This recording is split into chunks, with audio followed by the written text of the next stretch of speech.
Terry from Kombucha Home. Oh my gosh. Basically, it's got a head like a beer. I'm going to put the sieve in. This is what's in my kitchen at the moment. And I'm going to get my pickles. Just showing you a few combinations. Welcome to Kombucha Home. I'm just going to spend a moment here just talking about some of the benefits of ferment, and of course over there I've got some of my other fermented vegetables, but just with kombucha.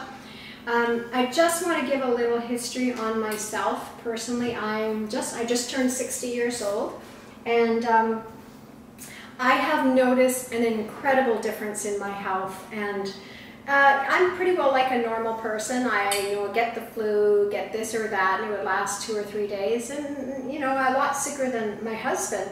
But since I've had fermented foods in my life, like literally, I am so much healthier. Yes, like 3 days ago I was sick.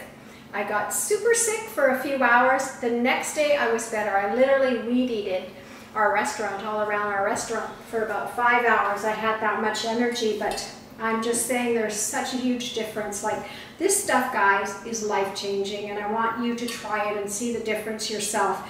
And not only is it delicious, but life-changing. And so my thing is I want everyone to get this kind of stuff into their diet, fermented foods of all sorts. So I'm a little bit of a catalyst in my own life. I want all my kids to do this because, hey, if you don't have health, you don't have anything in your life. So thanks for coming to Kombucha Home, and we'll talk more about this later.